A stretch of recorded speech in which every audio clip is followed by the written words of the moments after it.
Mas muito bem, vamos falar sobre Dandadan. E basicamente ele acompanha dois protagonistas, o Okarun e a Momo.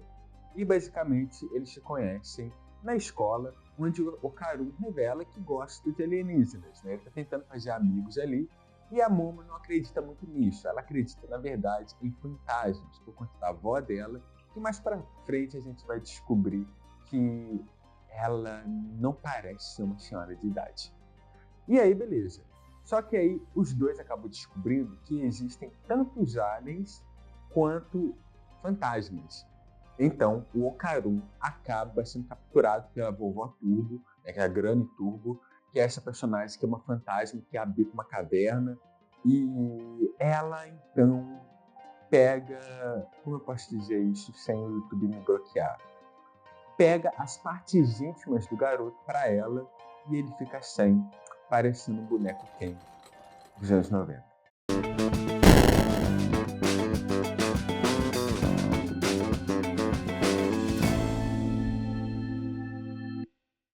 As partes íntimas do garoto, as genitais do garoto, são sequestradas pela vovó Turbo, e então ele começa ali a obter a energia desse espírito no corpo dele. E a Momo, como ela é capaz de controlar a energia de espíritos, ela é capaz de conter a energia dentro do Okarun e, com isso, usar ele e os seus poderes para enfrentar fantasmas, aliens e outras criaturas que vão aparecer no decorrer desse anime muito maluco. Então, basicamente, é a jornada aí de duas pessoas tentando descobrir seus sentimentos no meio disso tudo, porque rola ali uma química muito interessante entre os dois, em busca de recuperar as genitais perdidas do garoto nerd. Eu sei que provavelmente você talvez tenha se assustado um pouco com essa sinopse, e talvez você já tenha assistido o primeiro episódio e se assustado um pouco com o fato de aparecer uma genitália robótica que eles falam que vão fecundar na Momo. Talvez, mas acredite, a obra é muito boa, o anime e o mangá também. Eu comecei a ler o mangá também, justamente para fazer aqui para fazer esse vídeo. E por que eu tô falando isso? Porque, basicamente, apesar dessa sinopse muito maluca, ele segue uma estrutura bem básica até do quesito shonen, que é basicamente os personagens com poderes, eles se juntam, eles enfrentam inimigos, né? Cada arco tem um inimigo diferente.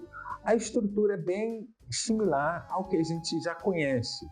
Só que o que torna diferente Dandadan de demais obras que a gente leu anteriormente é o fato da estrutura mesmo dos grupos ali, das amizades, ser o principal mote da maioria dessas histórias. Por quê? Porque a gente tem a Momo e o Okarun, né? O início já dessa obra parte dos dois sendo pessoas ali que estão mega desinteressadas de tudo na escola, até o momento que elas se conhecem, até o momento que elas começam a descobrir coisas que não conheciam anteriormente. E através dessa relação começa a se estruturar ali uma amizade e um laço que é, de certa maneira, único. E apesar de em shonens nós temos essas relações também, por exemplo, um dos clássicos, Naruto, onde nós temos os grupos ninjas, todas essas amizades, Dandadan passa muito a ideia de que a amizade ali, essa relação entre os personagens, é o principal mote da história. Porque o principal mote já é ajudar o amigo que perdeu as suas genitálias.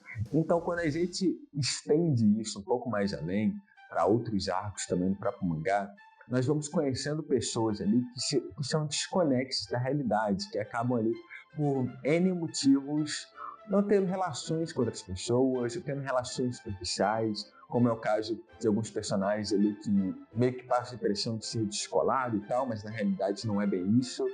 Então, com o decorrer da história, acompanhando cada personagem ali, percebemos que são personagens deslocados e se encontram justamente nesse grupo de pessoas que não se pertencem a lugar nenhum. Tanto que eu acho interessante o fato dessa obra ela misturar tantos conceitos diferentes, porque ela realmente passa a ideia desses personagens serem personagens que não pertencem a nada, eles não são, eles não estão presos, melhor falando assim, eles não estão presos a nenhuma ideia, a nenhum conceito exato, muito pelo contrário, eles estão sempre ali se intercalando e migrando para ideias diferentes, para inimigos diferentes também. Tanto é que cada final de arco sempre termina com eles comendo alguma coisa juntos ou fazendo alguma coisa juntos ali, junto com a avó da Momo. Então é muito curioso isso, é muito curioso pensar como que, mesmo em um mangá que tem luta, combate e tudo mais, a amizade, as relações e os laços entre os personagens é o mote principal. Eu tava sentindo muito falta disso, vou ser honesto com vocês, porque uma das coisas que eu mais gostava Naruto, o próprio Dragon Ball também, o Dragon Ball clássico, no caso, não o Z, Bleach também, o primeiro arco, essas relações, essas amizades, esse caos que rola entre diferentes pessoas com diferentes gostos, diferentes personalidades. E aí, eu fiquei pensando assim, tá, beleza, mas como que a gente vai sair disso para algo que envolve kaiju, criaturas gigantescas, alienígenas e tudo mais? Porque é muito fácil se manter em algo que tem uma estrutura básica, né? Um exemplo que eu vou citar, Bleach. Bleach funcionava muito bem em estrutura básica. A gente tinha ali um personagem que ganhou poderes, começou a caçar demônios, criaturas ali no meio dele, sendo Shinigami. Só que a partir do momento que começa a ficar cada vez mais complexo, a história começa a entrar em uma linha de enredo que ela precisa sempre se auto-explicar. Toda vez que ela apresenta um conceito novo, ela precisa explicar o que é esse conceito e então seguir em frente, né? Isso acontece, sei lá, quando o Goku atinge uma nova forma, ele precisa explicar para as pessoas como que ele conseguiu isso. Ou em Naruto, quando surge a Akatsuki, né? E surge o Itachi, mas aí tem 9 pessoas diferentes e cada um com uma história diferente. Então, ela vai se tornando muito complexa, até de certa forma naturalmente. Mas isso leva a narrativa para outro rumo. Tanto que aquela história que a gente conhecia no início da obra já não é a mesma que vemos no presente, justamente porque ela tem que se readaptar. Aí a gente continua acompanhando, né, a história e ela não se perde. Isso que é interessante. Por quê? Porque toda vez que surge uma nova narrativa, um novo enredo, ela faz questão de prender essa história em um ponto fixo. O que eu quero dizer com isso?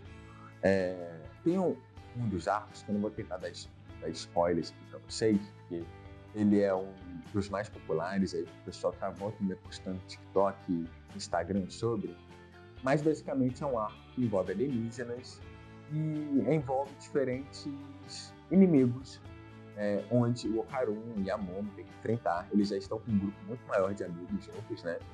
Mas aí surge esse grupo de inimigos. E é um grupo complexo, né? Porque, é claro, é um grupo de alienígenas, com diferentes tecnologias, uma espécie diferente. Mas como que eles tornam a narrativa mais simples de ser explicada e de não ser necessariamente o foco principal da trama? Eles fixam ela em uma personagem que aparece e, a partir da perspectiva dessa personagem, que não conhece nada do nosso mundo e está em busca de ajuda, nós começamos a ver o que ela sabe e então trabalhar a partir disso o que vai ser o desenrolar dessa história.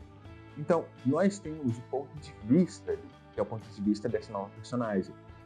E a partir dos momentos da conexão que esse novo personagem vai tendo ali com os personagens que já estão presentes na história, nós vemos como que esses inimigos vão surgindo.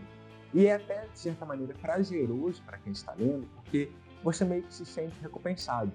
Quando esse personagem nova surge, a cada etapa que ela vai criando uma conexão maior com os personagens, a gente vai descobrindo coisas novas.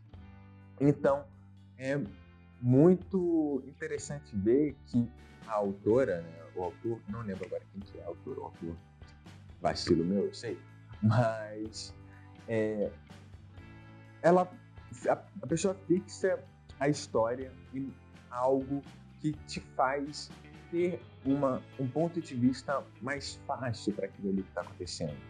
E como sempre, lembrando, no final das contas, essa história, que a gente pode pensar que é mega complexa e tudo mais, mas ela usa desses absurdos justamente para ter de pano de fundo o contexto de ser sobre dois protagonistas que estão tentando, de alguma maneira, criar essa conexão, criar esse laço entre eles, que é o Karun e a Moon. E no final das contas, apesar de todo esse caos, ainda é uma história de amor entre dois jovens que não entendem muito bem o que é isso. E sei lá, é uma das obras mais divertidas que eu tô lendo, assistindo ultimamente. E justamente, de novo, não necessariamente aparecem alienígenas, monstros, fantasmas, só pela ideia de, vou criar algo complexo. Não. É também para criar uma história divertida. É também para criar uma história que você possa ler e possa se entreter com aquilo também. Você pode também sofrer, você pode também chorar, porque tem momentos tristes. Mas Dandadan foge muito do shonen que conhecemos atualmente, porque ela é feita também por uma geração diferente. Naruto, Dragon Ball, Bleach, próprio Black Clover, que é o mais recente, Fairy Tail, são obras que foram feitas a partir de autores do seu tempo. Criaram essas histórias na época que elas precisavam ser criadas. E Dandadan, ela, ao mesmo tempo que ela possui uma narrativa diferente, mais acelerada até, ela funciona porque ela segue uma estrutura nova do que é o sonho.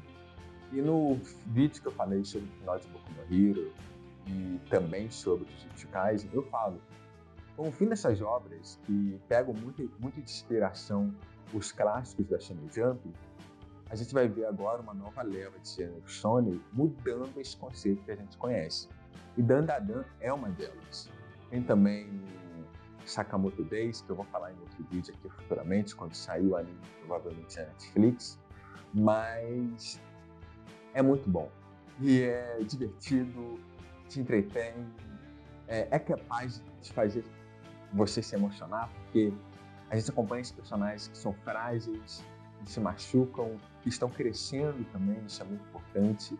E muitas das vezes a gente vai ver muitos subtextos sobre o crescimento, sobre essa fase da adolescência. Então, vale muito a pena conferir essa obra, justamente por isso, e porque, convenhamos, não é sempre que a gente vai ter algo que fala sobre alienígenas, fantasmas, robôs, kaijus, enfim, eu não quero dar spoilers aqui, mas você entendeu o que eu quis dizer, né?